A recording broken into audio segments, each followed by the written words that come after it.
नमस्कार। शहर की सरकार यानी कि निगम की सरकार की चर्चा चारों ओर होती है और कई तरह की बातें भी अब जोर-शोर पकड़ी हुई है। लेकिन एक खास है जो अनछुए पहलू जो जिससे लोग दूर होते हैं। वो बातें पड़ाव पत्रिका एपी लकी के साथ ज़रूर साझा करती है।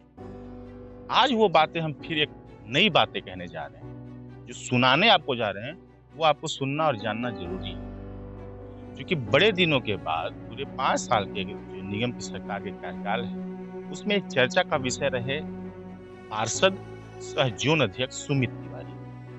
कहते हैं इनके बारे में कि ये लापता पार्षद हैं। कहते हैं इनके बारे में कि ये क्षेत्र में दिखाई नहीं पड़ते। लेकिन विडंबनाओं के दौर से गुजरकर सुमित तिवारी की हालात कैसे हैं, उन चीज़ों को समझना ज़रूरी है और शायद इसीलिए जब सुमित तिवारी ने हमसे संपर्क साधा, तो हम उनसे बात करने पहुँचे। लेकिन हम जान करके कहीं न कहीं थोड़ा-सा आश्चर्यचकित हैं। इस हालात में सुमित तिवारी सामने आ रहे हैं, जब उनके पिता का देहांत हो गया, जो पिछले 2 सालों से उनका इलाज कराते-कराते उनका निधन के उपरांत आखिरकार सुमित तिवारी सामने क्यों आ रहे हैं? ऐसी क्या ज़रूरत आ गई? आइए सीधे हम चलते हैं पार्षद से जोन अध्यक्ष सुमित तिवारी से। सुमित जी, बहुत दुःख की घड़ी है। पिता का साया सर से उठना अपने आप में बहुत मायने रखता है जीवन की नैया पर। क्या ऐसा ज़रूरत पड़ा कि आपको सामने आकर के बात करना पड़ रहा है? कौन-सा ऐसा वक़्त आ गया है? देखिए, जिस पिता की साय की बात आपने अभी-अभी कहा कि दुःख की घड़ी है, अंतरात्मा हमेशा कलपता रह रहा है और इसी साय को बचाने के लिए हम जनता से या अपने जनता से किए वादों या जो भी ज़िम्मेवारियाँ थे, उन सब ज़िम्मेवारियों से हम थोड़ा-सा दूर रहे, सिर्फ़ इसलिए कि मैं उस साय को अपने ऊपर बना रहने दूँ, उसको बचाए रखूँ, क्योंकि बाप का साया समझ में आता है लोगों को, जिनके हैं भी या जिनके नहीं भी हैं। मुझे तो मैं तो टूट चुका हूँ। काफ़ी डरा हुआ था जब से पता चला कि पिताजी को कैंसर हो गया है। उनको बचाने के लिए मैं भारत का सर्वश्रेष्ठ हॉस्पिटल में सर्वश्रेष्ठ डॉक्टर से सर्वश्रेष्ठ जो एडवांस ट्रीटमेंट होता है, वो सब एडवांस ट्रीटमेंट करा के मैं चाहा कि वो बचें, वो हमारे साथ रहें, क्योंकि वो हमारे पीठ पे रहते, तो ही मैं कुछ कर सकता, मैं कुछ आगे सोच सकता। मैं सबसे पहले तो अपने पिताजी से ही क्षमा प्रार्थी हूँ कि मैं उनको बचा नहीं पाया। उसके बाद मैं अपने क्षेत्र के तमाम जनता से क्षमा माँगता हूँ कि मैं उनको बचाने की वजह से अपनी ज़िम्मेवारियों से दूर रहा, अपने किए वादों से दूर रहा। ये आप कह रहे हैं कि किए वादे से दूर रहे, समय से दूर रहे, लेकिन आम तौर पे बोर्ड की बैठक में तो आप ज़रूर रहे हैं, जहाँ तक हम देख पा रहे हैं या पाया गया। अगर आप 3 बोर्ड अगर नहीं रहते तो लाज़मी है कि आप पर कार्रवाई भी हो सकती थी।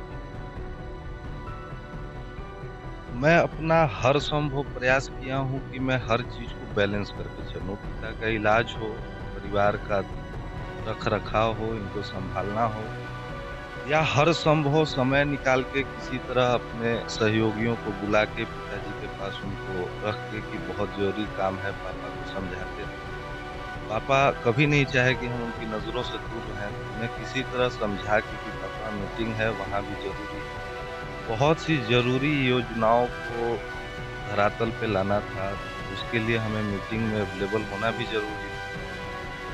बहुत बार ऐसा हुआ, बहुत मीटिंग में मिस भी किया और बहुत ऐसा ज़रूरी मीटिंग था जिसको मुझे किसी भी हाल में मिस नहीं करना था, तो कहीं न कहीं पिताजी का ही दिल दुखाया, किसी न किसी तरह अपने मन पे, अपने दिल पे पत्थर रख के मैं आया, मीटिंग अटेंड किया। बहुत सी योजनाओं को मैंने सरकार से स्वीकृत करवा के उसको धरातल पे लाया, काम भी हुआ। सबसे बड़ी बात ये है कि मैं अजीब परिस्थिति में फँस गया। जब से चुनाव जीता, एक उम्मीद, एक जोश के साथ मैं आया था। बहुत सी चीज़ों को मैं बाहर चूँकि हमेशा एक प्राइमरी एजुकेशन के बाद मैं बाहर ही रहा हूँ। बट कभी अपने क्षेत्र, अपने गाँव से कटा नहीं हूँ, हमेशा लोगों से जुड़ा रहा हूँ। मुझे लगा कि मुझे राजनीति में आना चाहिए, मैं आया। लोगों ने मुझ पर विश्वास भी किया, मैं जीता भी। लेकिन हमारा भाग्य, हमारा किस्मत जो भी कहिए इतना खराब रहा कि चुनाव जीतने के बाद भाँति-भाँति प्रकार के प्रॉब्लम हमारे पर्सनल लाइफ़ में होने लगे जिससे मैं मुँह नहीं मोड़ सकता था। और हमारे क्षेत्र की जनता इतना सक्षम है, ऐसा भी नहीं है कि हमारे क्षेत्र की जनता सक्षम नहीं है, किसी को ऐसा नहीं है कि उनका पेट, उनका घर हमसे चल रहा है। हाँ, उनसे हमसे जुड़े हुए जो भी विकास योजनाओं का काम है, वो मैं कर सकता हूँ। जनता से हमेशा मैं यही जो मैं व्यक्तिगत जो मेरे क्लोज़ रहे हैं, वो मुझे नज़दीक से जानते हैं, वो मुझे समझे हैं, वो मेरा हमेशा साथ दिए हैं। अगर मैं यहाँ नहीं भी हूँ, तो मेरे इर्द-गिर्द के जो भी सहयोगी रहे हैं, जो पूर्णतः हमारी कमी को यहाँ खलने नहीं दिए हैं, किसी का कागज़ी कार्रवाई हो, चाहे वो किसी तरह का आवासीय हो, जाति हो, अ, मृत्यु प्रमाण पत्र हो, जन्म प्रमाण पत्र हो, तमाम तरह का जो भी चीज़ है, वो किसी का रुका नहीं है काम, किसी का प्रधानमंत्री आवास योजना मतलब रुका आप नहीं। ये कह रहे हैं कि आपने काम किया है, लेकिन उसका जो लोगों के बीच प्रचार-प्रसार होना चाहिए, वो आपकी गैर मौजूदगी के कारण प्रचार-प्रसार नहीं हो पाया है। मैं अपने एंड से अपने लेवल बेस्ड से काम किया हूँ, जितना देखिए बजट जो भी आता है, ये तो कॉमन सा बात है, आप लोग नगर निगम में रह रहे हैं, नगर निगम का हर वो चीज़ देख रहे हैं। जो भी फंड आता है, वो फंड बराबर पैसा 3500 वार्ड में बँटता है। ₹1 किसी में ज़्यादा, किसी में कम नहीं होता है, तो लाज़मी सा बात है कि जो योजनाओं का काम उधर हुआ है, वो योजना हमारे यहाँ भी उतने फंड का योजना का काम हुआ है। ये बट क्लियर है, इसमें कोई कन्फ्यूज़न की बात नहीं है। प्रॉब्लम यहाँ ये है और लोगों को शिकायत ये है कि मैं किसी के घर में मतलब वार्ड पार्षद है, जो उनका लोकल नेता होने के चलते जो मुझे सम्मिलित होना चाहिए था उनके घर के कार्यक्रमों में, किसी घर एक घर जिन्हें उम्मीद थी कि हमारे पार्षद हमारे यहाँ उपलब्ध होते हैं, मैं वहाँ उपलब्ध नहीं हो पाया, इसके लिए मैं क्षमा प्रार्थना करता हूँ। नहीं, आप पार्षद ही नहीं, ज़ोन अध्यक्ष हैं। बाकी पार्षद भी कहीं न कहीं अपने आप को कहते रहे हम अनाथ हैं, हमारे ज़ोन को देखने वाला कोई नहीं, हमारे क्षेत्र को सफाई की व्यवस्था देखने वाला कोई नहीं है, गाड़ियों को मँगाने वाला कहाँ से लगता है कि आखिरकार इतनी आसानी से लोग समझ पाएँगे, आप एकाएक आकर के कहेंगे। आखिरकार एकाएक और भी इस अवस्था में, इस हालात में, इस घड़ी में सामने आने की क्या ज़रूरत पड़ी? क्या आपके मन में आया? मेरे मन में बस सीधा सा एक ही बात है कि मैं जिस चीज़ को बचाने के लिए मैं लोगों से दूर रहा, वो चीज़ बचा ही नहीं तो फिर मैं लोगों से दूर क्यों रहूँ? सीधी-सी बात है, मैं जो जिस चीज़ को बचाना चाह रहा था, लोगों से दूर होके इतनी तमाम तरह की बदनामियों को झेल के, तमाम तरह की अपने ऊपर आलोचनाओं को झेल के कि मैं नहीं हूँ, मैं नहीं हूँ। मैं हर किसी को मौखिक रूप से समझा नहीं सकता था कि मैं क्यों नहीं हूँ। और आपको यहाँ बुलाने का सबसे बड़ा कारण और मकसद भी यही है कि मैं पब्लिकली लोगों से क्षमा माँगूँ। ये कोई राजनीति में नहीं कर रहा हूँ। मैं आज अपनी अंदर की बातों को लोगों तक पहुँचाने का एक आपको एक ज़रिया समझा कि मैं पब्लिकली हर एक व्यक्ति के सामने से जाके नहीं बोल सकता। तो मैं वो बात आपके माध्यम से उन तक पहुँचाना चाहता हूँ कि मैं जिस चीज़ को बचाने के लिए इन लोगों से दूर था, अपने क्षेत्र से दूर था, अंततः मैं उन्हें नहीं बचा पाया। तो देखिए अब हमारे पास ऐसा कोई काम बचा ही नहीं है कि मैं दूर रहूँ या मैं और कोई एक्सक्यूज़ दूँ। मैं वापिस जनता से यही कर रहा हूँ कि मैं आ गया हूँ भाई, अब जिनको जिनको जो भी चीज़ें हैं, शिकायत है, मैं व्यक्तिगत सामने से आके बोलूँ। लोग आ भी रहे हैं, जो जान रहे हैं, आ रहे हैं। इस अवस्था, इस स्थिति में भी मैं लोगों का काम कर रहा हूँ। बहुत लोग आए, ये कागज़ भैया पानी नहीं मिल रहा है, टैंकर का ये है, वो है। मैं लाइन अप कर रहा हूँ और ये तो छोड़िए, मैं फ़ोन पे हमेशा उपलब्ध रहा हूँ। जो आप बोल रहे हैं ज़ोन अध्यक्ष, तो हमारे ज़ोन अध्यक्ष में हमारे जो ज़ोन प्रभारी रहे हैं, मैं उनसे रोज़ दिन में ऐसा कोई दिन नहीं होता था कि 8 कॉल 10 कॉल मेरा बात नहीं होता था। किस एरिया में क्या हो रहा है, किधर सफाई कर्मी लगे हुए हैं, किधर क्या होना चाहिए, किधर क्या नहीं होना चाहिए। हाँ, कमियाँ ये है कि मैं मीडिया में, व्हाट्सएप पे, status, print media, electronic media में सामने आके ये जस्टिफ़ाई लोगों को ये साबित नहीं कर पाया कि मैं हूँ। काम सब हुआ है, आप धरातल पे जाके देखिए। धरातल पे लोगों से पूछिए, जिनको सरकारी योजनाओं से जो लाभान्वित हुए हैं, उनसे पूछिए, जिनके हर एक कागज़ात पे काम हुए, उनसे पूछिए, जिन ये चूँकि अब पत्रकारिता की बात है, पत्रकारिता कर रहा हूँ तो लाज़मी सवाल तो पूछेंगे। लेकिन हालाँकि वो वक़्त नहीं है आपके हिसाब से हम देख रहे हैं, लेकिन फिर भी पूछना पड़ेगा जब बातें निकल रही हैं। 5 साल तक जो जनता इंतज़ार करती रही, आपका कार्यकाल 5 दिन बाद खत्म हो जाएगा। 27 अप्रैल को आपका कार्यकाल खत्म हो जाएगा। 28 अप्रैल को पिछली बार आपने 2018 में शपथ ग्रहण लिया। 5 दिन पहले आकर के कहेंगे कितना मुश्किल होगा जनता को एक्सेप्ट दिखाना कि वाक़ई में हमारे पार्षद सही कह रहे हैं।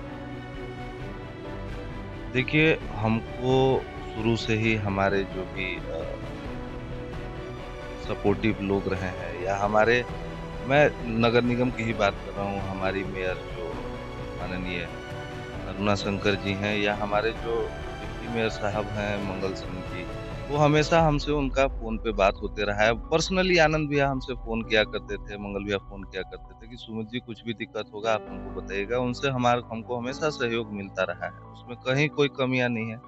बोर्ड की बैठक में वो होने के पहले हमसे पूछा जाता है आपका कोई योजना एजेंडा है? मैं फ़ोन पे भी दे देता था, उपलब्ध भी हो जाता था। तो क्या जो योजनाएँ आपने बोर्ड के एजेंडे में दिया, क्या योजनाएँ धरातल पर आई? चूँकि आमतौर पर जो निगम की वर्तमान सरकार है, वो तो दावा कर रही है कि हमने बहुत काम किया, हमने बहुत पथ बनाए, हमें बहुत नालियाँ बनाई। लेकिन क्या आपके वार्ड नंबर 17 सही जोन क्षेत्र में क्या ऐसे कुछ योजनाएँ हैं जो आप कह सकते हैं कि हाँ, ये मेरी योजना है, ये मेरे पास किया हुआ है?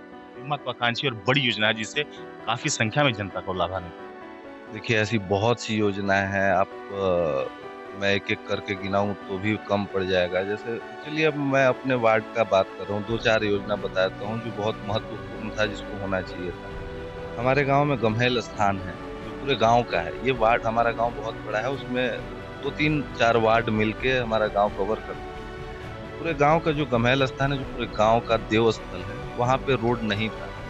वहाँ पे हमने रोड बनवाया जो कि काफ़ी महत्वपूर्ण था क्योंकि उस देवस्थान के आगे भी बहुत बड़ी बस्ती है।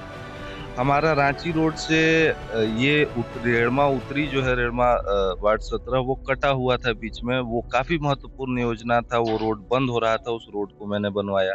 श्री राम पथ एरिया में जो भी नाली, गली है, उसमें काफ़ी मेन रोड में श्री राम पथ आप चुनाव के पहले देखते थे बज-बजाता रहता था, वो बड़ा नाला महत्वपूर्ण था, उसको बनवाया। डॉक्टर मोहन प्रसाद के घर से होते हुए शिव मंदिर का वो पूरा सर्कल, पूरा रोड टूटा हुआ था, नाली टूटा हुआ था, वो योजना मैंने बनवाया। परशुराम नगर एरिया में बहुत सा ऐसा पैदल जाने के स्थिति में रोड नहीं हुआ करता था, वहाँ रोड बनवाया, वहाँ नाली बनवाया। अभी ये चूँकि ग्रामीण क्षेत्र है, यहाँ योजनाएँ का अभी बहुत योजना का ज़रूरत है, जो यहाँ अभी बनना है। एकाएक अब कुछ न कुछ कमियाँ हमारे सरकार के पास भी है। ज़रूरी नहीं है कि हम जो चाहेंगे एट ए टाइम तुरंत हो जाएगा।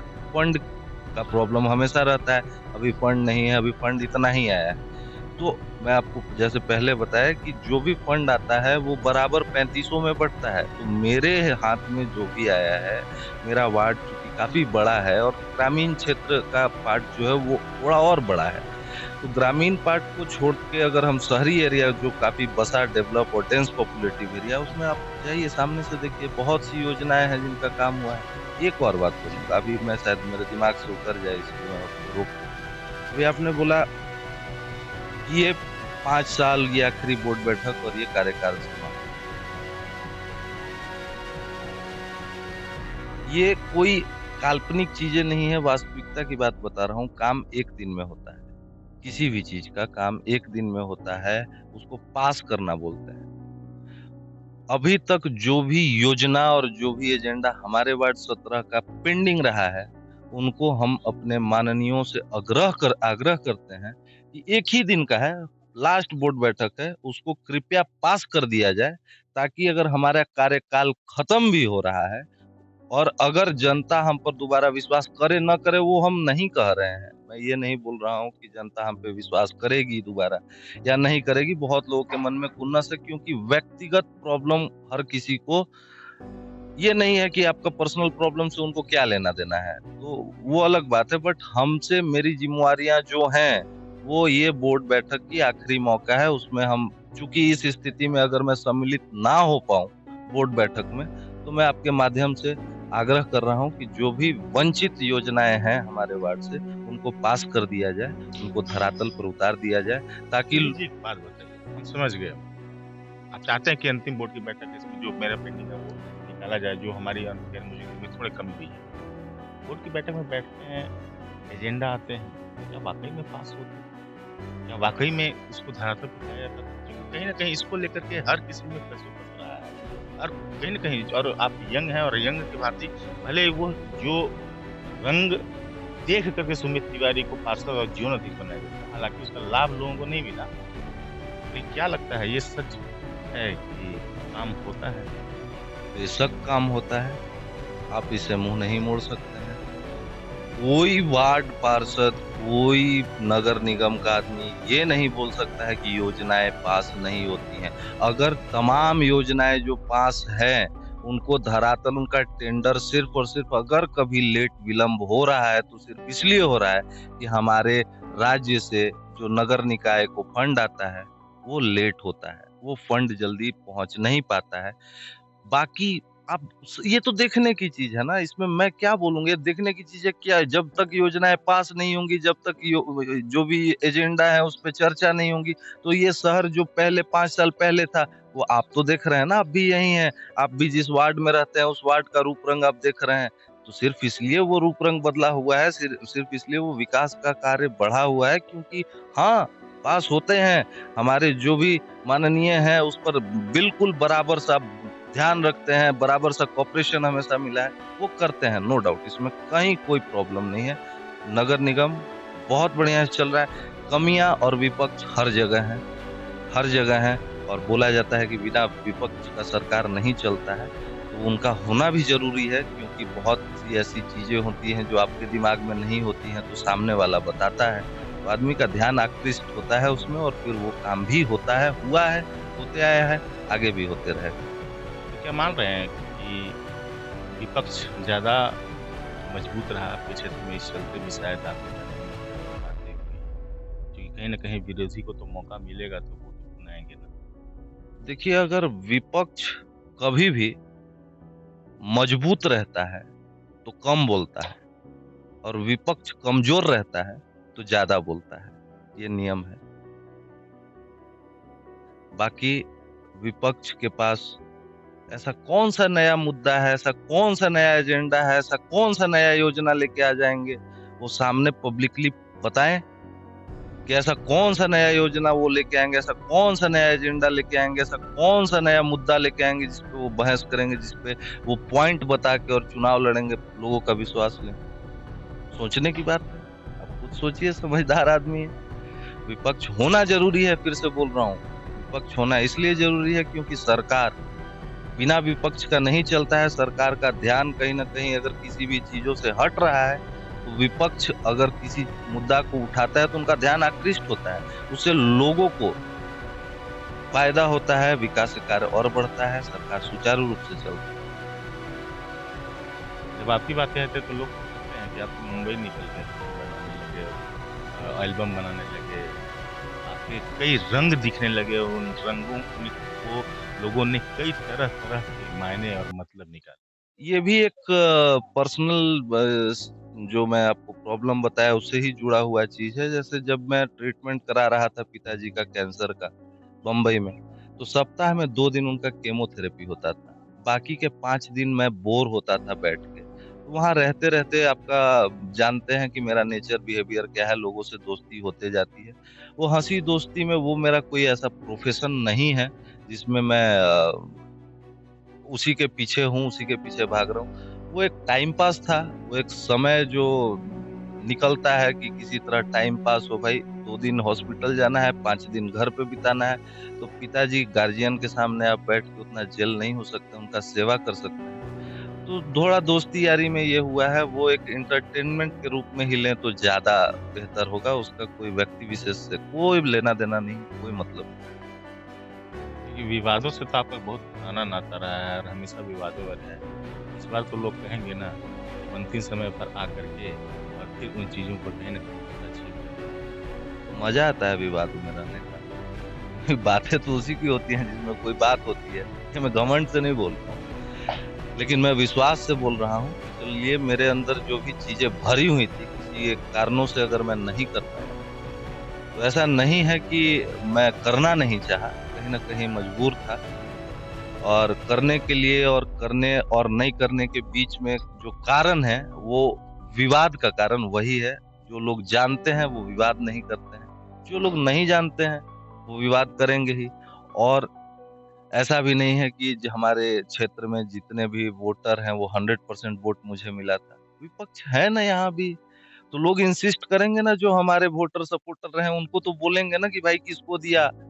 देखो कहाँ गया। तो ये सब हल्ला होने की बात है। बाकी हमारे साथ जो रहे हैं, आज भी हमारे साथ हैं, आगे भी हमारे साथ रहेंगे, इतना मुझे विश्वास है। विपक्ष तो रहा है, विपक्ष रहेगा भी, लेकिन इन सबके बीच में कहीं न कहीं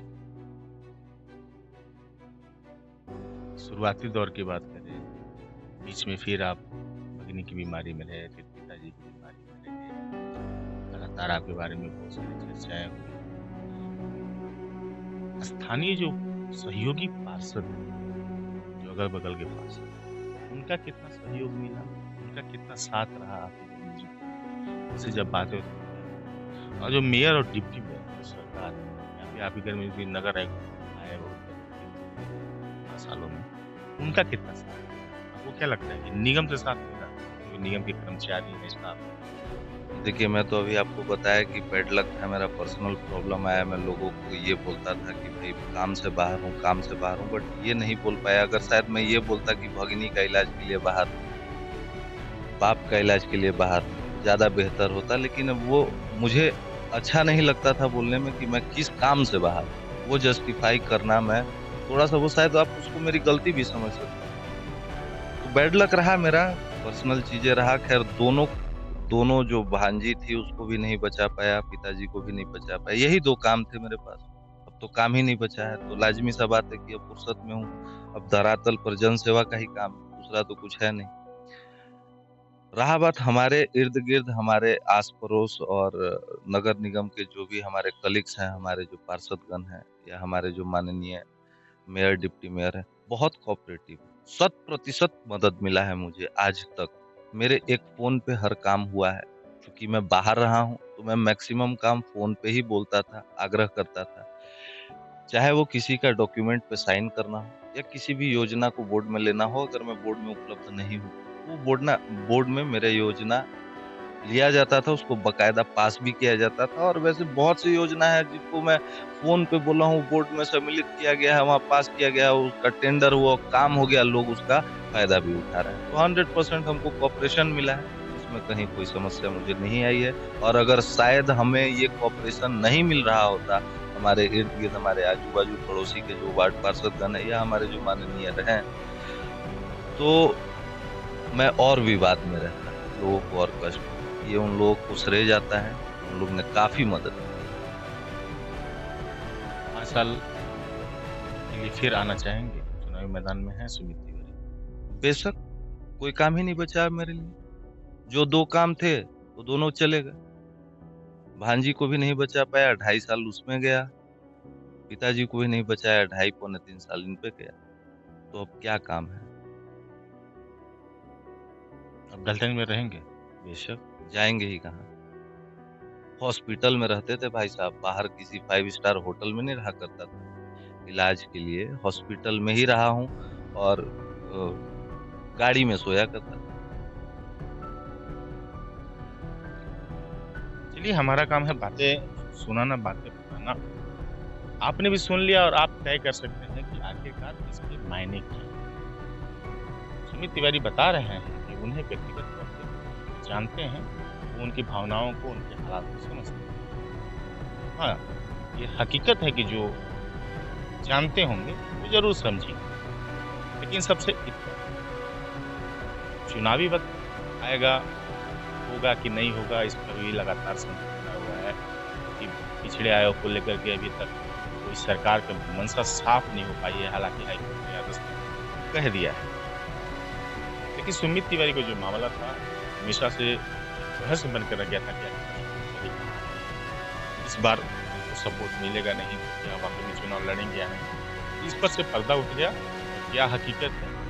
अभी हालाँकि ये अपने पिताजी के श्राद्ध क्रम में जुटे हुए हैं। इसके बाद जब ये इससे निकलेंगे और जब सामने मैदान में आएँगे तो फिर इनसे हम बातें करेंगे खुल कर के। अब बहुत सारे सवाल हैं, चूँकि ये वक़्त सही नहीं है इसलिए हम पूछ नहीं रहे हैं, लेकिन बातें होंगी और मजबूती से चूँकि एपी लकी के सवाल वो पूछे ही जाएँगे, क्योंकि हम पलामू और पलामू मुख्यालय के नवनिर्माण की बातें मजबूती से करते हैं। सहयोगी कृष्णा के साथ एपी लकी का नमस्कार।